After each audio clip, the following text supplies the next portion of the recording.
here, and also he has become the senior zonal manager too also.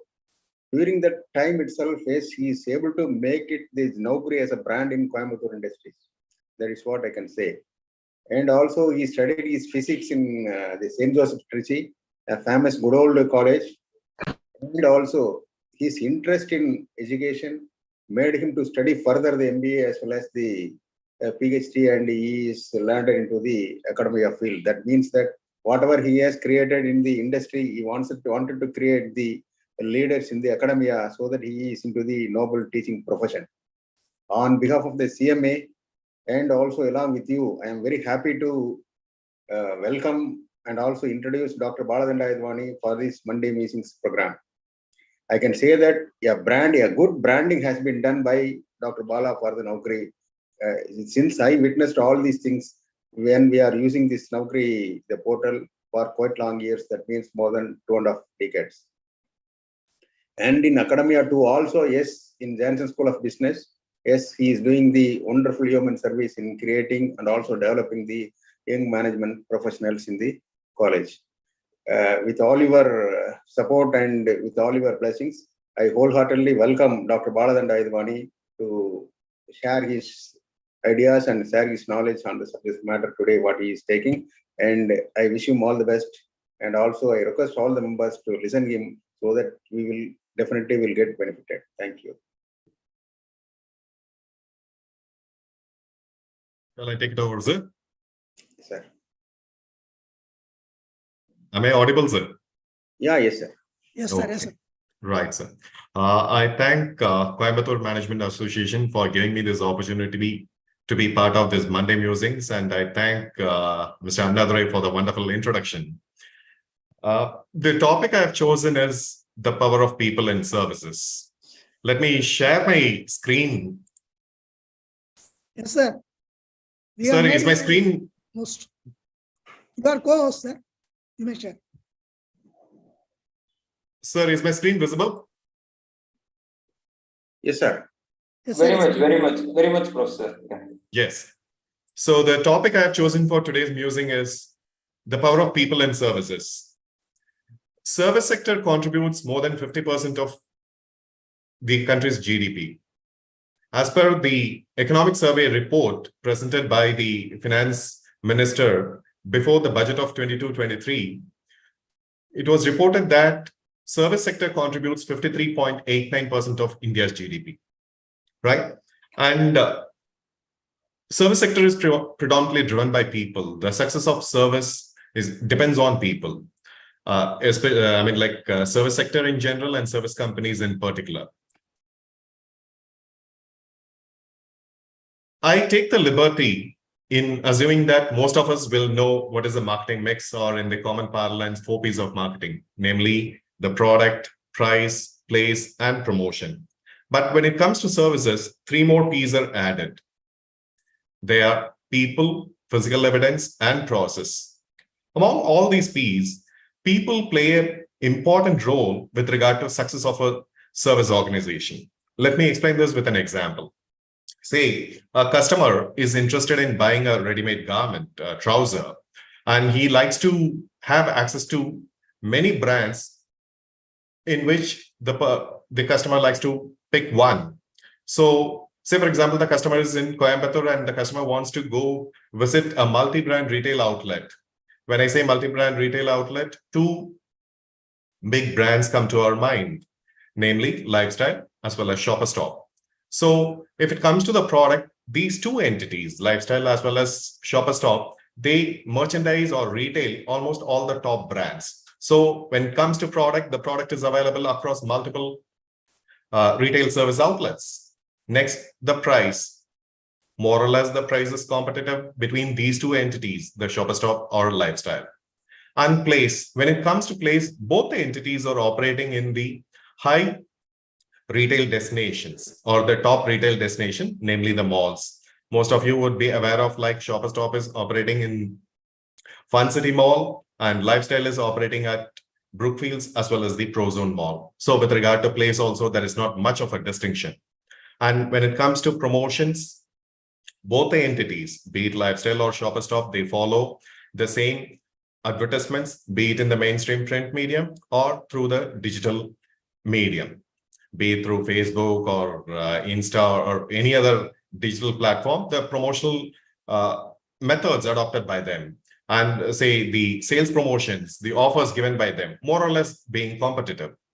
Physical evidence. Physical evidence is nothing but the ambience of the outlet.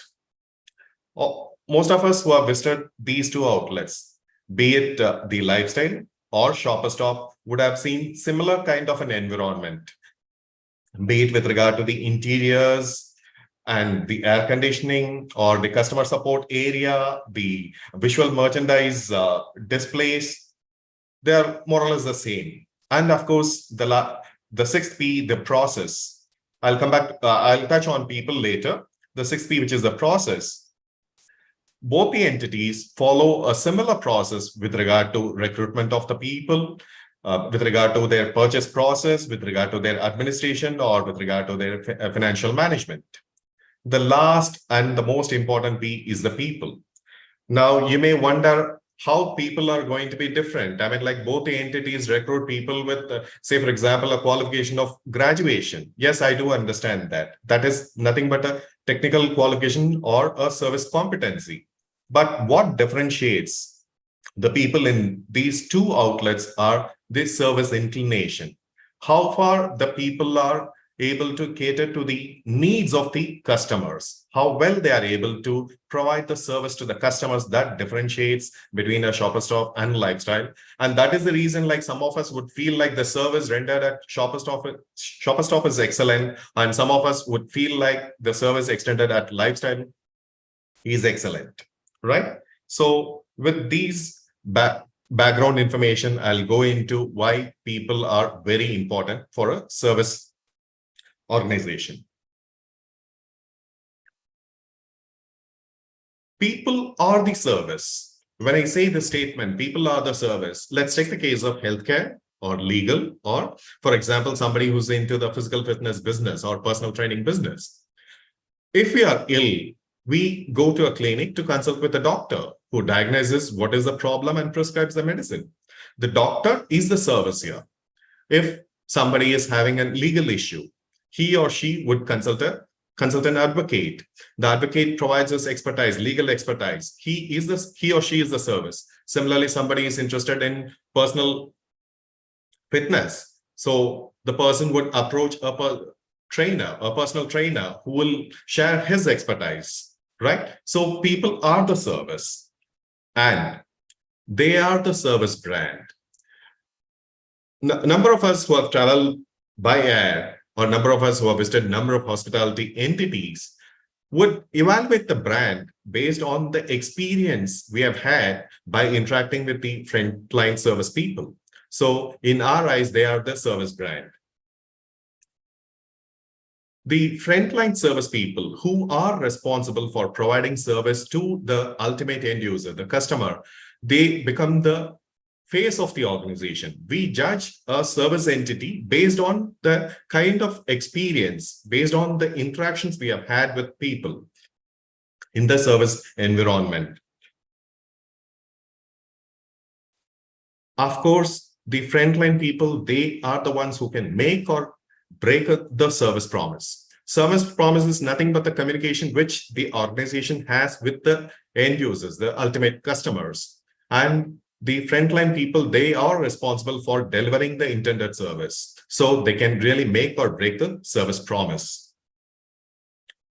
The last, they enhance the moment of truth. Moment of truth is nothing but the instances in which the customer has an interaction with the front-end service people. Let me give a statistics here. Taj group of hotels, they did an internal research to find out how many times a guest who is staying in the hotel will interact with the frontline service people.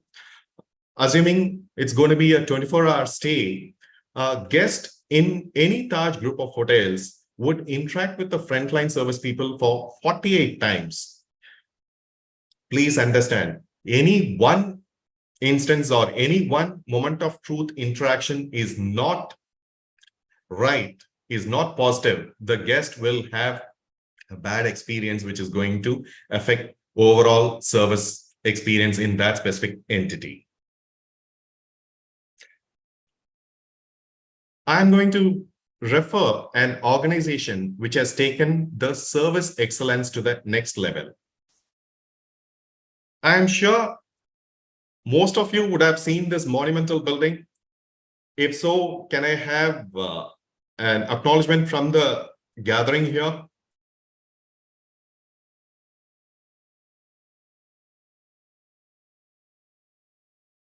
Fine. This is the Taj Mahal Hotel located in Mumbai. And I'm sure all of us have a little time for a small story. The story which I'm going to recount here now, it dates back 15 years back. 15 years back, in the year 2008, this hotel came into the limelight for an untoward incident.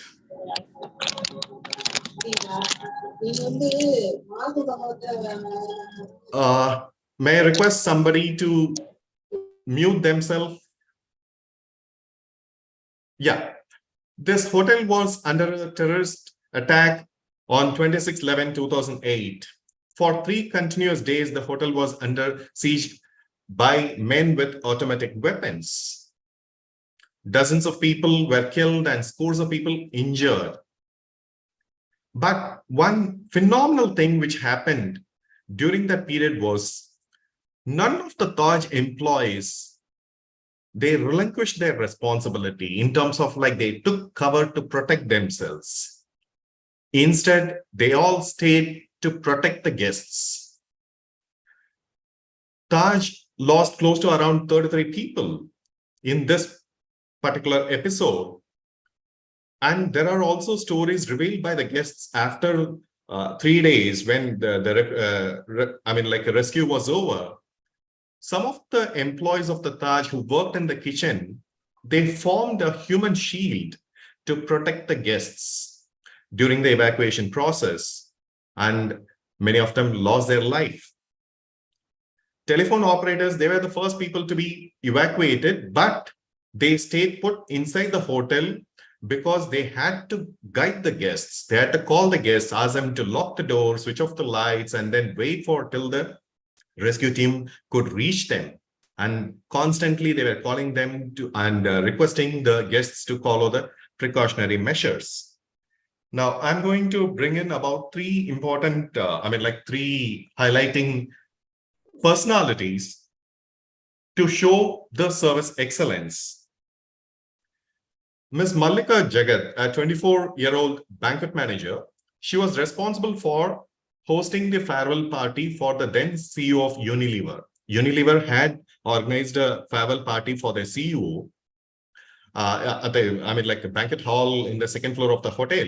And Ms. Mallika Jagat was responsible for hosting that. And of course, all the honkos top honkos of Unilever were present on that day.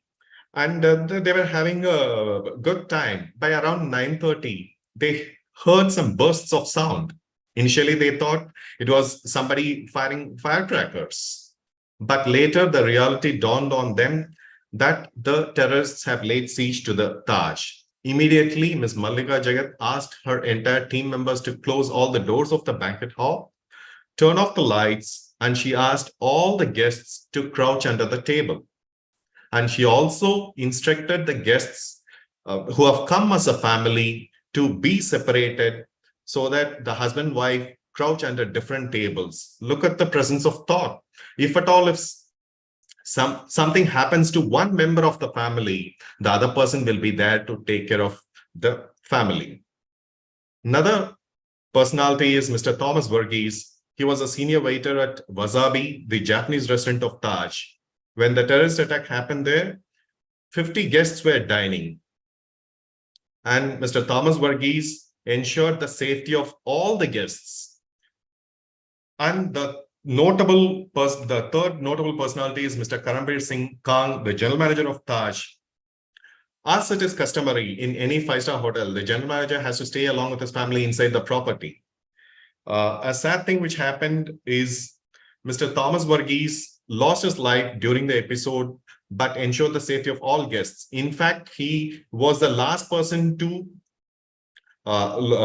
use the ladder to get evacuated, but the terrorists shot him.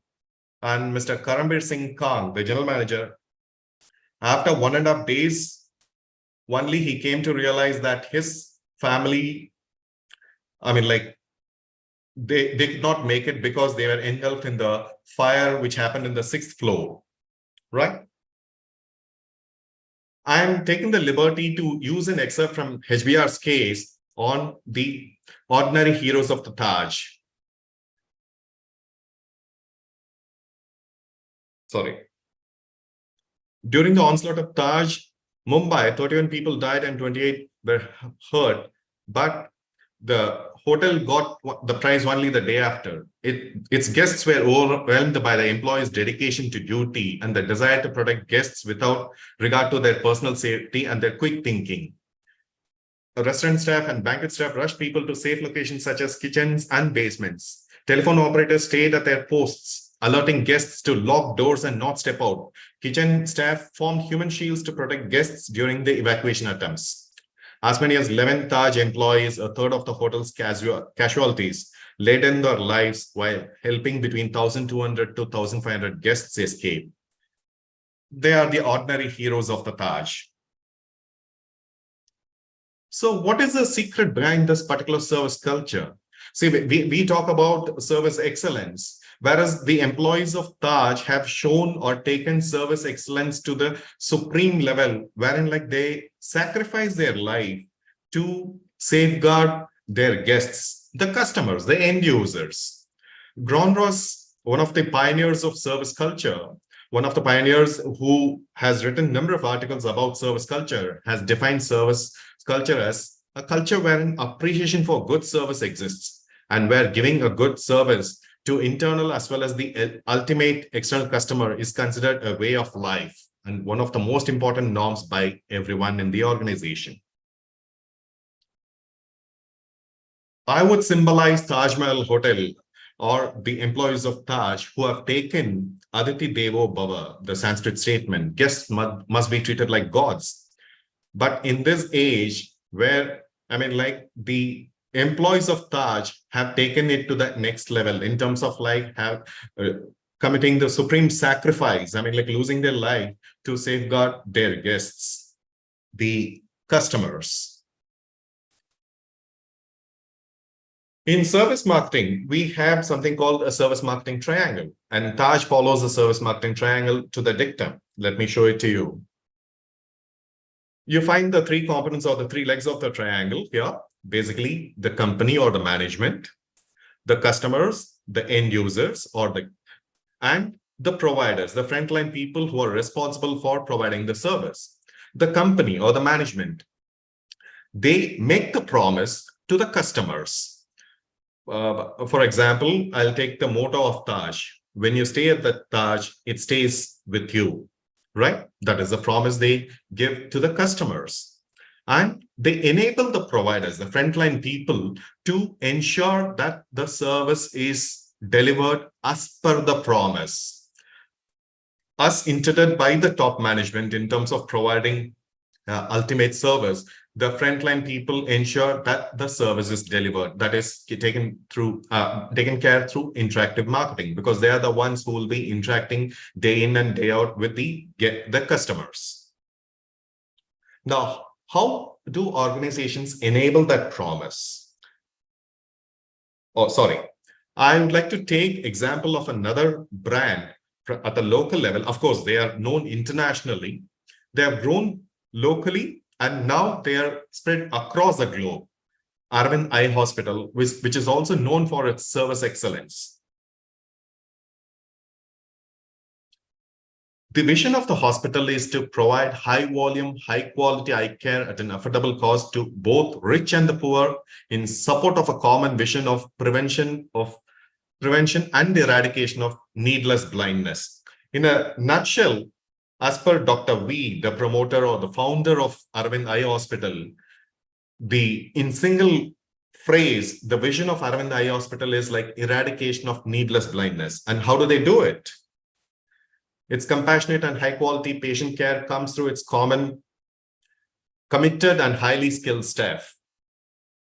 I'm going to throw an interesting statistics here to show that how the entire human resource of Aravind Eye Hospital is committed to providing high quality patient care through a simple number. A surgeon at Aravind Eye Hospital performs 2,000 surgeries annually or per year against a global average of 400 per year. And they are not complaining that they are overtasked. In fact, they would like to take it to that next level. Such is the level of service excellence. Now, how to enable the service promise? For a company which is focused on providing customer-centric service delivery, they have to adopt certain strategies to provide customer-centric service delivery. So these are the 4 different strategies which a company which is focused on providing customer-oriented service delivery has to focus on. They need to hire the right people. That is the first strategy. Then once the right people are hired, they have to develop those people. When the people are developed, they need to be provided with the needed support system. And at last, the best performers have to be recognized and rewarded. Now, let's look in detail about these 4 different strategies with, once again, the examples of the Taj as well as Aravind Eye Hospital. First strategy, hire the right people. The companies or the service-oriented service organizations which are focused on providing customer-oriented service have to compete for the best talent. When I say best talent, it is not like the top, the cream in terms of like qualifications. It is the best talent who fits the organization's culture. The Taj group of hotels, they operate more than 100 hotels across the globe. They recruit its frontline staff from smaller cities and towns, from the rural background. And it pays importance to traditional values like respect to elders and teachers, humility, consideration for others, discipline and honesty, right? These are the values which Taj gives importance when they want to recruit its frontline staff. Aravind Eye Hospital, when it wants to recruit its paramedical staff, they focus only on the rural areas and low-income group. To give the information a little more perspective, Aravind Eye Hospital, when it wants to recruit its paramedical staff, they focus on 12th standard students from the rural background who have secured marks in the 60 to 70% range. And if there are 2 students who fall or who have similar qualification, the opportunity is given to a person who belongs to the low income group. The next, in hiring the right people, the company has to hire the people for service competencies and service inclination. What do I mean by service competencies? They are nothing but the skills. It can be acquired through formal education. People can acquire updation. They can go in for skill updation programs, some certifications. But service companies which are oriented towards providing customer-centric service also focus on service inclination of the people. When I say service inclination, they look at the service-oriented personality from the recruits, like being thoughtful, being courteous, being patient. See, these are some of the qualities which companies known for service excellence like Taj as well as Aravind look for when they recruit the front-end people. And the third is be the preferred employer. In fact, the Taj group of hotels has been frequently appearing in the great places to work, right? And some of the global brands like Singapore Airlines, right? Or a retail chain in the US like Wegman, they are the people known for like being consistently in the top best places to work. Next, develop people to deliver service quality. Now, how to do it?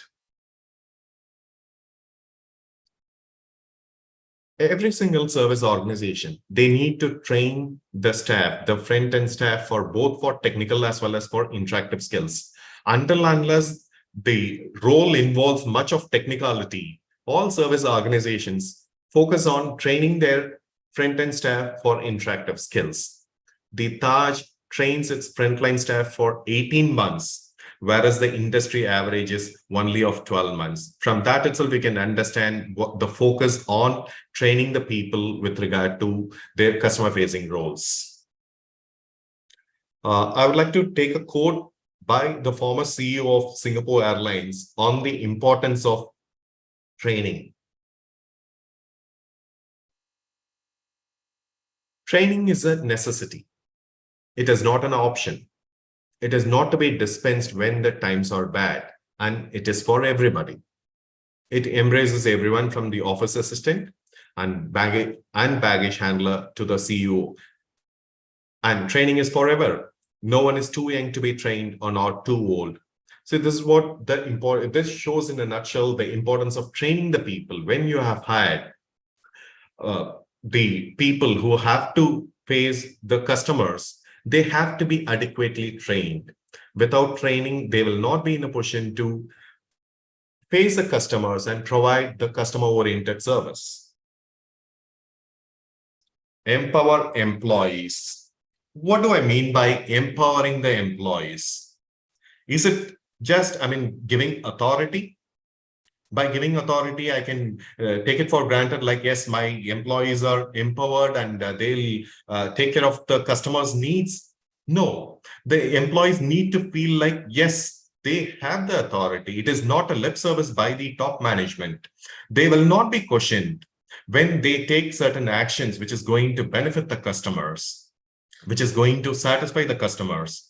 That is like empowering the employees. Let's take the example of few companies which have empowered the employees. Ritz-Carlton, it is one of the famous brands in the hospitality industry. And it is very, very clear in their training manual that an employee can take necessary action, which is going to cost the company $2,000 with the sole purpose of satisfying a customer's request, or satisfying a customer who was not satisfied with the service, or when a service failure has occurred and the employee has to take care of that specific service failure and take certain recovery measures so that the customer is completely happy. Another entity is Zappos.com. It's an online, it's an e-tailer, very popular in the US. The CEO of Zappos, Mr. Tony Shia, he has ensured that all the employees who are in the customer-facing role, they can take any measure to see to that there is no unsatisfied customer who purchases stuffs at Zappos. I'm sure a number of us would be aware of Domino's. I do not know how many of you have faced a service failure situation in Domino's. Incidentally, I have faced very many, and the people at the supervisory role, they were empowered to take certain decisions, which made me ultimately happy or a satisfied customer. That's the reason I'm the customer of Domino's for the last 8-9 years. And the next in developing people is promoting teamwork. Yes, the service organizations have to promote teamwork. I'll take the example of Singapore Airlines here. When they recruit a new crew member, it can be the cabin crew, it can be in the flying, or it can be in the ground support, or it can be in the technical. The new crew member is assigned to a 180-member ward, and it has got supervisors. And these supervisors give immediate feedback to the new crew member for whatever, like good or bad actions by them, so that they'll be in a position to learn from that and then focus on providing the utmost customer service.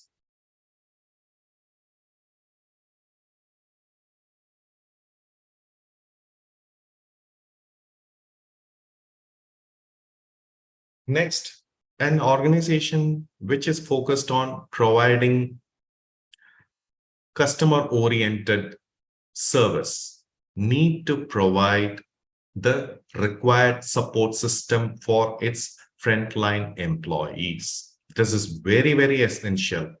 It is like sending a soldier to the war front without the weapons if you're not providing the right support system for them.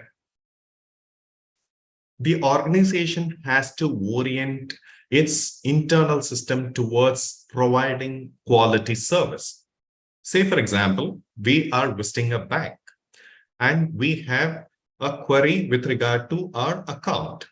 The person at the teller or at the counter needs to have access to the internal systems to check our record and then address our query, be it whatever be the service request. Say somebody has availed a loan and they have been paying their EMI and they would like to know how many months of EMI is still pending or what is the balance amount. If they go to the bank and ask the person in the counter, sir, I would like to know what is the balance amount, and I would like to pre-close the loan, the person at the counter should have access to the relevant details, right?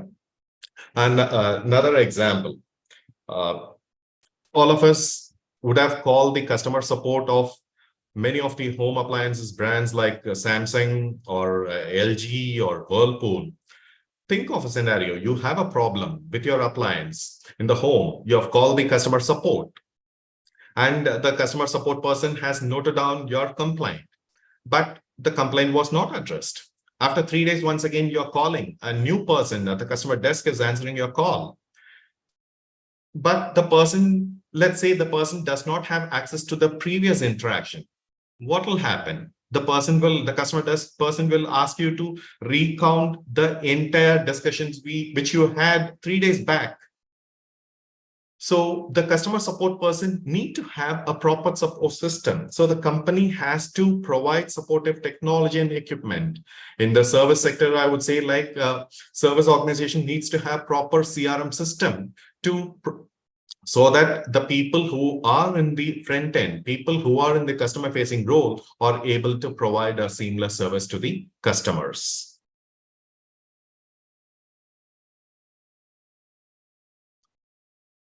The service organizations has to make it a point to measure their internal service quality. They need to conduct periodic service audits, internal audits, where they can make their the internal employees as customers. They can ask them to make a call to understand. In the retail environment, it is known as go shopping, right? I'm just taking the similarity here.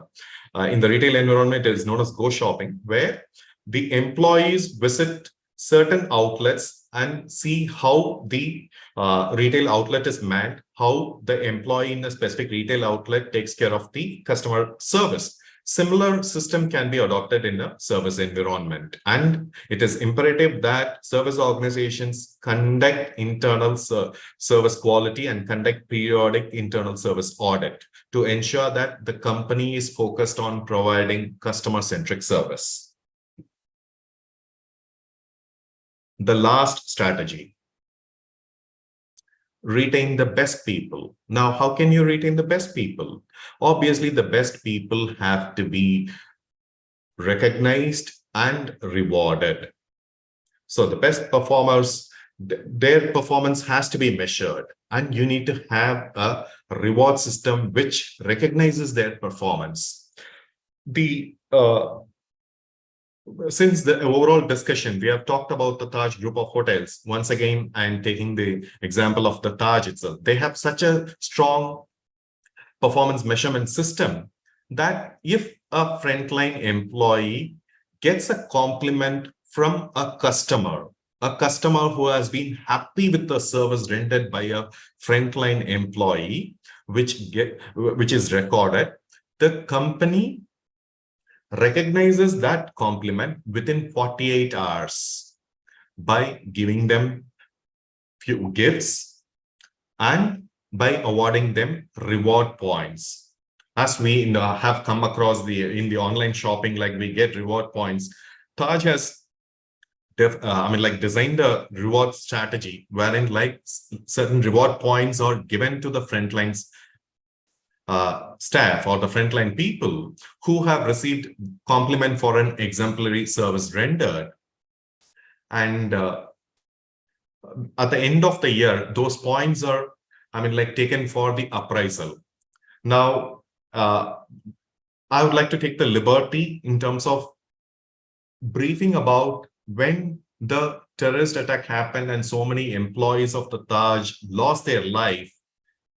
Tata Group recognized their supreme sacrifice, and to the immediate family member, they gave the lifetime of salary, which if the person would have been alive, whatever he would have earned till his retirement, that was given to the immediate family member.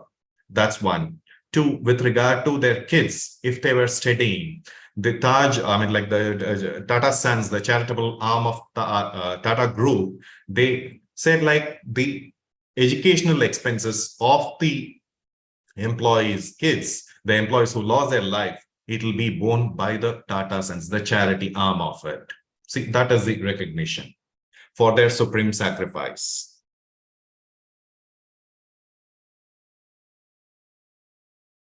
Treat employees as customers. Now, this shouldn't be only a lip service. Literally, the company has to treat its customers. One of the mottos of HCL, this I remember like 8-10 years back, employee comes first. It was the tagline of HCL. It said like employees come first. When the CEO was asked, when everybody says the customer is the king, the customer comes first, why are you stating that the employee comes first? His logic was very, very simple. See, if I take care of my employees, they will take care of my ultimate customers. A satisfied employee is equal to a highly satisfied customer, which reflects in my bottom line, right? So a service-oriented organization needs to ensure that its employees are customers. When we say customers are the kings, the employees will become the second king because obviously they are your internal customers. Include employees in the company's vision. There are certain companies like Starbucks, Zappos,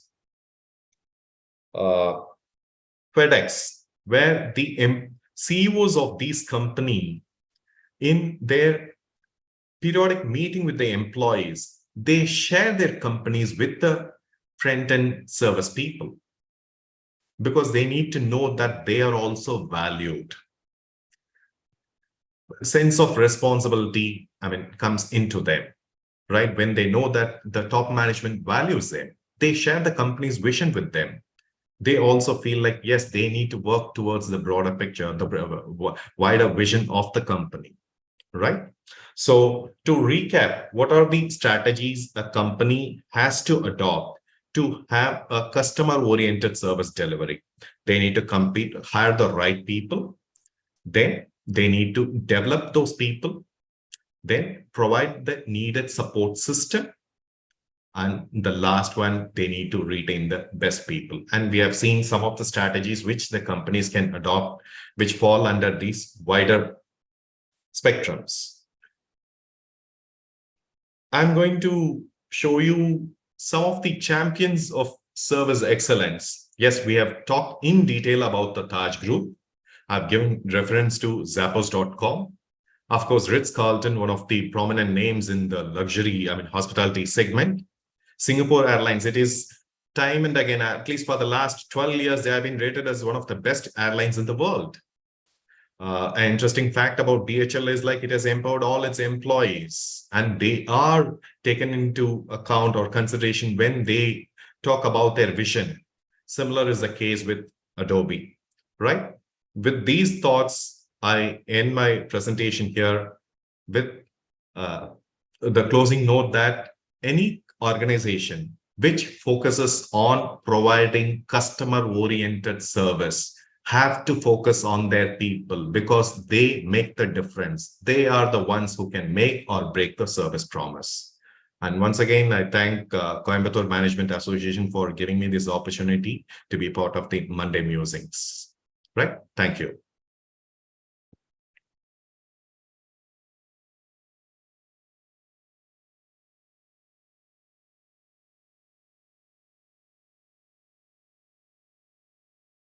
Any questions from participants?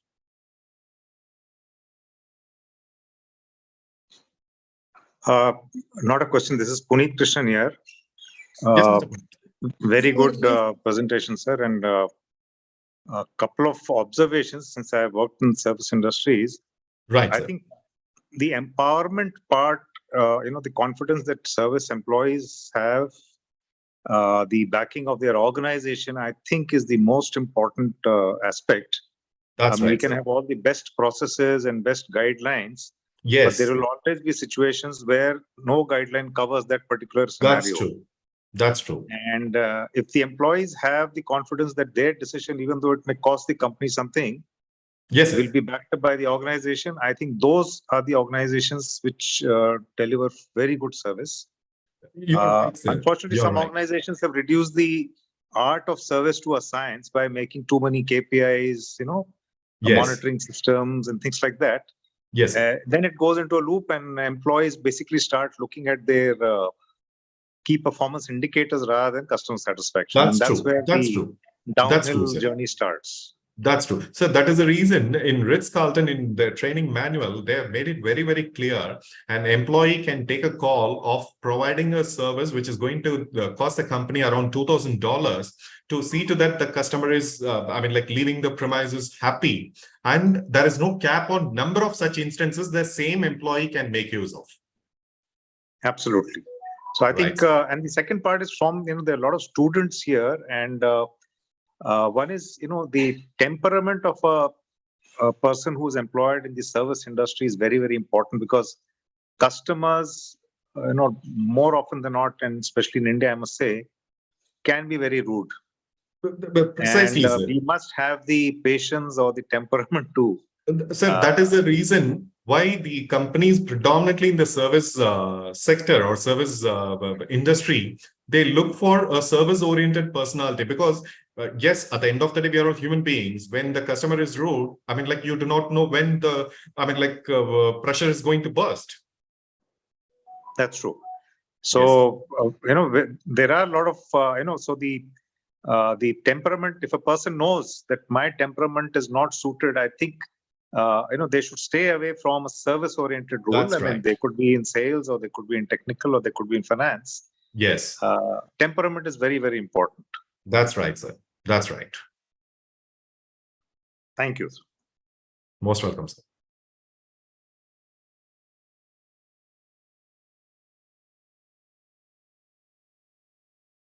Is there any questions from other participants?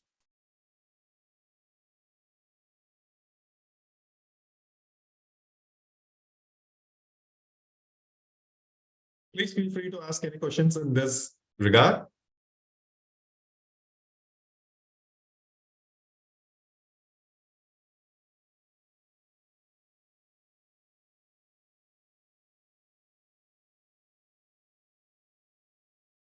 I think there is no questions from participants. Fine, sir. Can I invite Dr. Jayashree of GRG, Student Chapter Coordinator? Will give word of thanks. Madam, are you available? Yes, sir, I'm here, sir. Yes. Okay, okay. Is you able to hear me? Yes. Sure, sir. So thank you so much, sir. On behalf of Welcome. Coimbatore Management Yes, sir. Association, I'd like to thank Dr. M. Baladandayudubani for giving us an excellent session, sir. And the topic on power of people in services, very short and crisp and excellent way of giving us the information how the power of people in services by showcasing very good Indian examples of Taj Hotel as well as Aravind Eye Hospital. Excellent, sir. Excellent session. And also right from giving an important point of service promise, starting from hiring the people till retaining the people, how it is important. Really, it was a very nice session, sir. Thank you once again. And also, I thank all the student participants being here for your presence. And thank you, sir. Thank you once again for the Monday Music. I thank the Coimbatore Management Association for giving me an opportunity to be part of the Monday Music. Thank you. Thank you once again. Thank you, sir. Thank you, sir. Participants. Thank you very much. Thank you, participants. Thank you. Have a wonderful week. Yes, sir. Thank you. Thank you. Thank you. See you next week. Yes. my another excellent meeting. Okay, thank you.